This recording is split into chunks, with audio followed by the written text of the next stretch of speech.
I understand very well what, at least from this perspective, in some sort of a history of from being a child and not really being allowed to exist, then it is natural to form a less than optimal attitude towards oneself.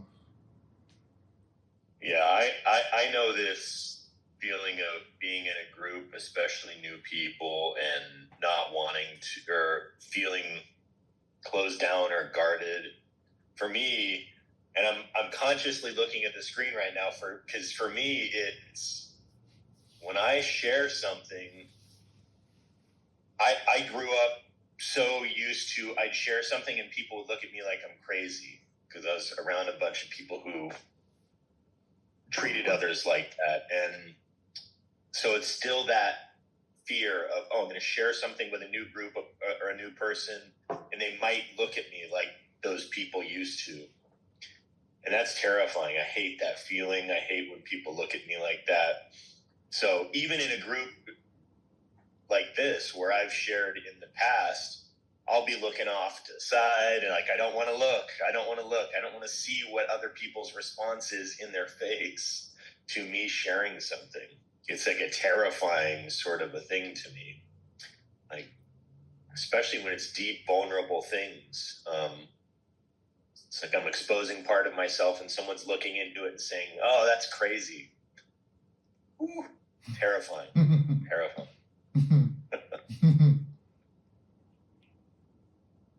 Yes. I would like to speak with you about it if it's okay with you. Yeah. It is really in my experience, because we all know we have been children. We very likely have experienced very similar things here. But could it be that it's to a greater or lesser extent, every child faces this terror of the moment where they begin to act in the world as themselves, and they are denied, no, shut up, you're wrong, stop it. No, you can't do that, that's crazy. We all know what it's like, right? That is really the greatest hurt, actually. It is denying that I exist. It's like a mortal wound to our beingness. No. It is really an egregious act that we have done to us and we do to others without even knowing it. We do it to others simply because we learned how to do it. I got it. It was done to me. Now I know how to do it, so I will do it to somebody else. That is how it works.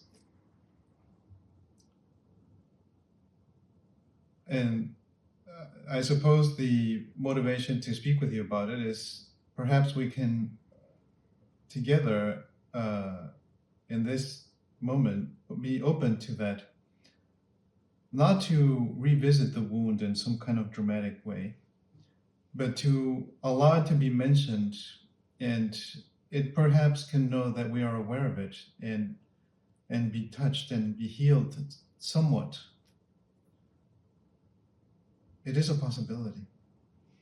I noticed even when I mentioned it, there was a sensation. I don't even know how to describe the sensation, but there was a sensation that came over me that's like, oh, they're on to me, kind of like a thing.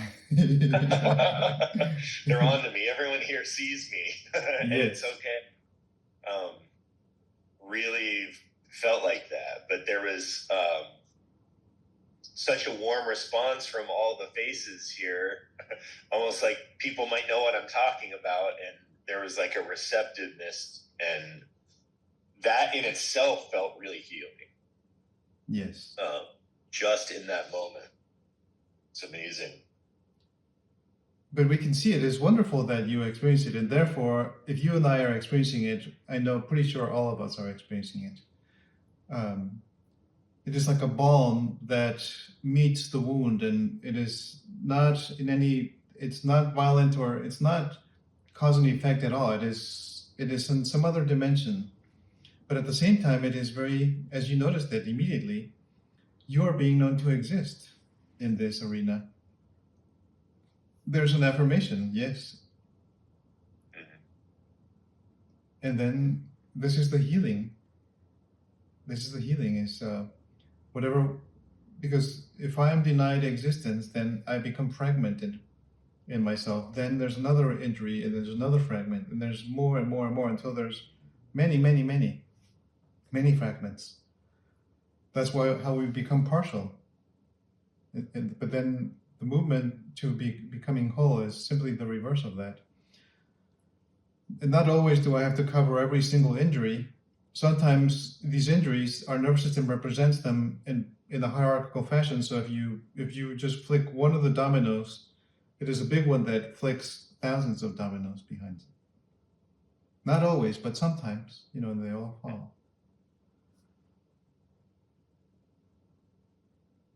What if it is okay to be known to exist? Even speaking of the most tender and delicate areas of my experience. What if it's okay?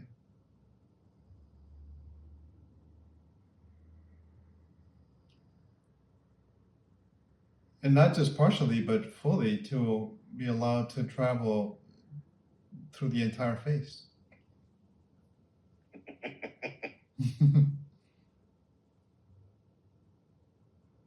Yeah.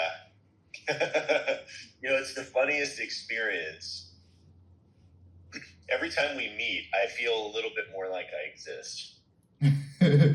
Is that funny? Yes. Oh, yeah. Because I'm also like aware of like, ooh, there's this one little part, it's like a little kid like burying his face in his mom's stomach, like doesn't want to look, doesn't want to be seen.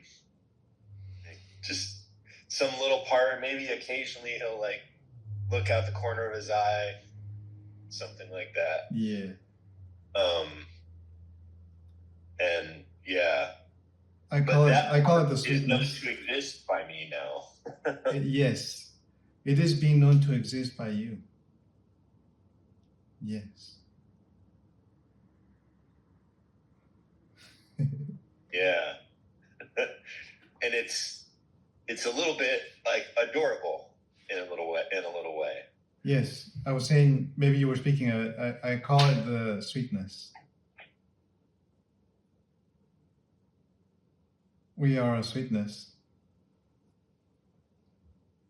Like your cat is a sweetness. Sometimes. No, always.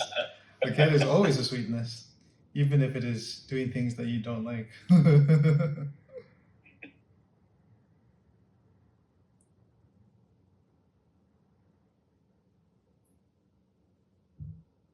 But we are all like that. Even if our behavior is not enjoyable to somebody else, we are still a sweetness.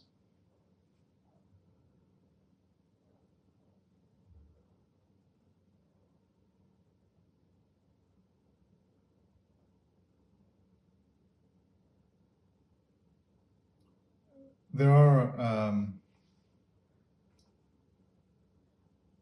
a different category of spiritual teachers, the ones that I would say, to venture to say, who they actually know what they are talking about. And some of them, they have dedicated their whole teaching to expand on what they call human essence. The essence of who we really are, which is not just a transcendental experience of endless consciousness, but also has a location that resonates in the human experience. And so they've dedicated, decades of their teaching and investigating and discovering. And this is what I'm mentioning about sweetness. Sweetness is one of the fundamental, essential qualities.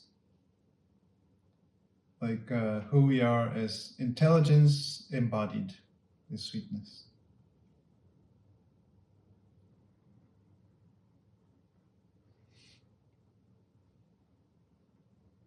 Children, before they get punished, they are like this.